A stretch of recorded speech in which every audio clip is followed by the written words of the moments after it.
salaamaaleykum wa rahmatullah tey nag comme ni ngeen ko xamee comme ni ngeen koy gisee ci titre bi rek dañuy wane nan la ñuy def envoyer application ci biir WhatsApp. xam nga ni ñu koy xamee WhatsApp mënul envoyer application dina envoyer ay document PDF ay photo JPEG vidéo ak n'importe mais bu dee application moom non WhatsApp du ko envoyer. donc tey dañoo découvert benn yoon boo xamante ne mën nga ko jaaree pour envoyer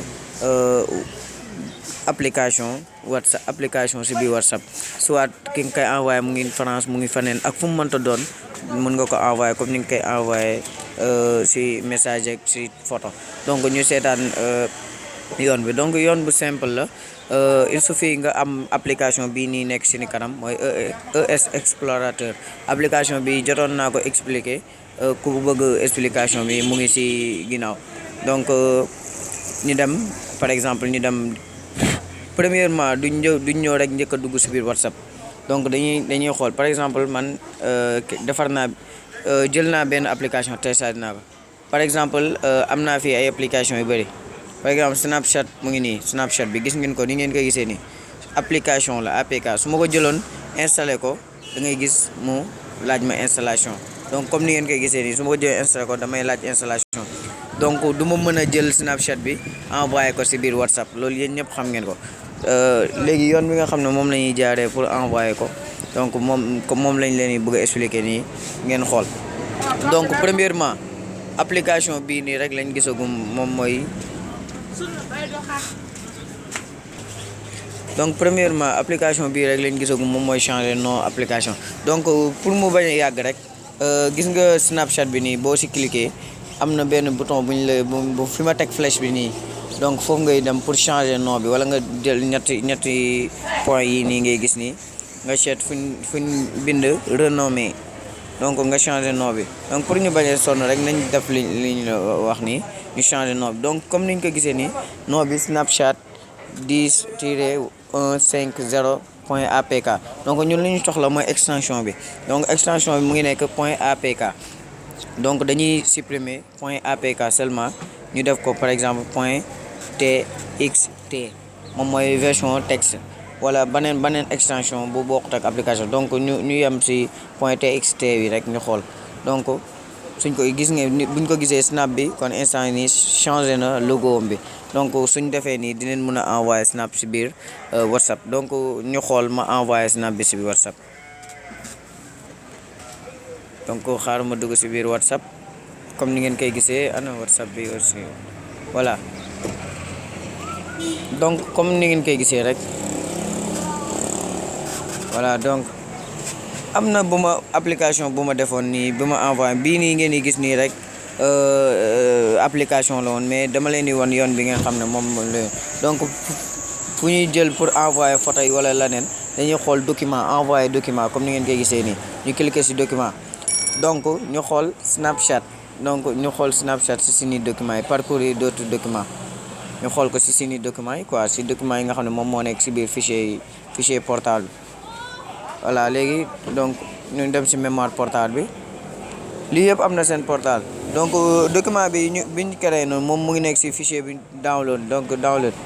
donc suñu seetee gis nga yii nii yëpp mu fulu nii ay application la yoo xamante ne changé wu ma ko moo tax du ma ko gis na su ma bësoon du ma mën a envoyer yaa ngi gis. mais Snapchat bi yéen a ngi koy gis nii ni ngeen koy gisee TXT Snapchat bi ak Snaptip bi ñaar yëpp dama ko changé. gis na dama changé extension bi boobu dama ko changé woon du ci vidéo Snapchat bi la changé ci vidéo. donc pour ñu bañ a sonn rek nañ la envoyer Snapchat. donc cliquer naa ci Snapchat bi donc envoyer Snapchat texte à inconnu donc envoyer. donc ma envoyé yéen a ngi gis comme ni ngeen koy gisee chargement des médias ñu xaar ko da koy envoyé automatiquement comme ni ngeen di gisee ni mu koy envoyé ci texte yeeg ci photo yeeg yooyu yëpp. donc ñu attendre tuuti parce que fichier snap bi dafa xaw a diis tuuti. voilà comme ni ngeen koy gisee nii yéen a ngi ko gisal seen bopp. donc snap bi mu ngi envoyé nii ko aw ma temps pour xaar ko.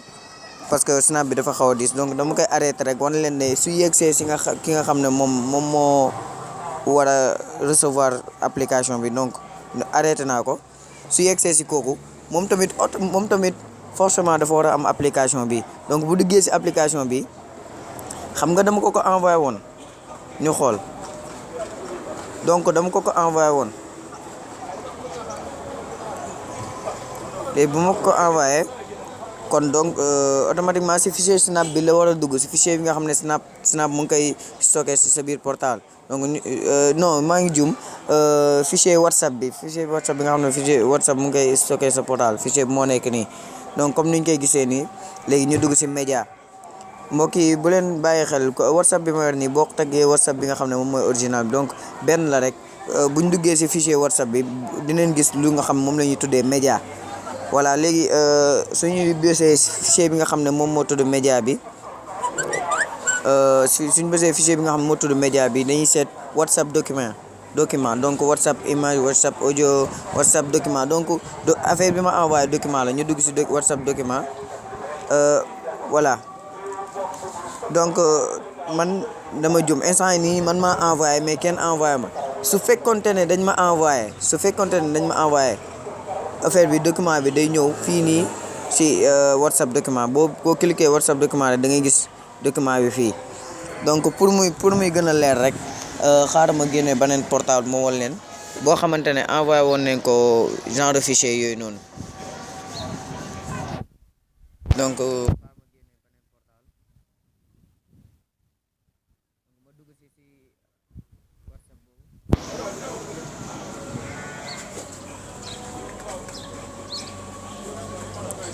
donc beneen portable la ngi nii, portable bii nii laa envoyé woon whatsapp bi, snaptip laa ko envoyé woon, application snaptip.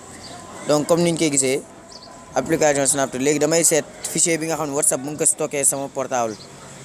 léegi fichier bi laay cliquer automatiquement. mbokk yi ñu ngi jégalu caméra bi portable bi laa koy caméra yooyu moo tax. léegi donc suñu gisee fichier bi dinañ gis média toujours média baa nekk nii. donc ñu xool média bi ñu bësee média dinañ gis bi ñuy tuddee whatsapp document. donc whatsapp document comme ni ngeen koy gisee nii whatsapp document. xaaral ma defaat retour tuuti wala leen. donc suñ duggee dinañ gis fichier whatsapp bi yéen a ngi koy gis nii. ba léegi bu ñu ko gisee dinañ gis média liñ bind média, xool leen bu baax dinañ gis whatsapp document ñu gis nii. donc whatsapp document yéen a ko gisal seen bopp. donc gis nga application bi snap dama ko changé parce que dañ ma ko envoyé woon si biir whatsapp, dama jum. boo xoolee tour bi application bu yegsee comme niñ koy xoolee nii .txt.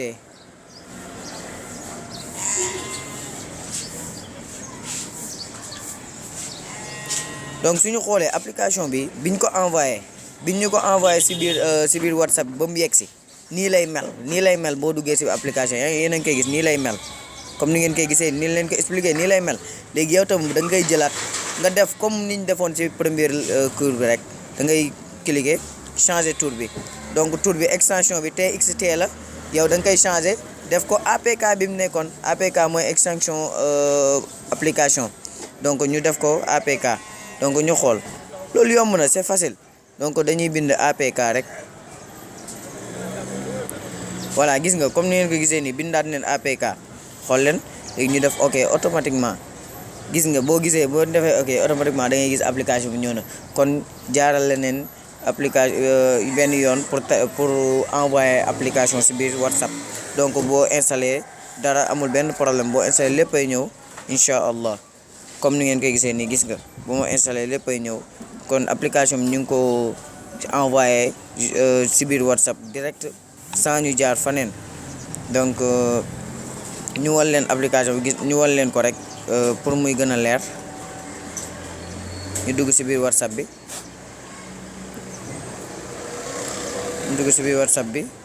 donc voilà comme niñ koy gisee nii gis nga application snaptip bi nii yéen a ngi koy gis, yéen a ko gisal seen bopp.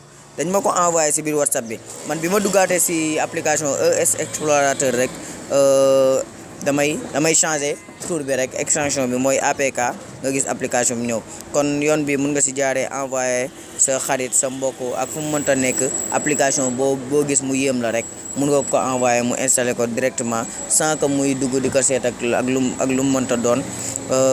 bu leen fàtte nag abonné si seen chaîne bi incha allah ndax vidéo jàngale yëpp ñëwal leen si anam bu nekk wasalaamu aleykum wa rahmatullahi wa barakatuhu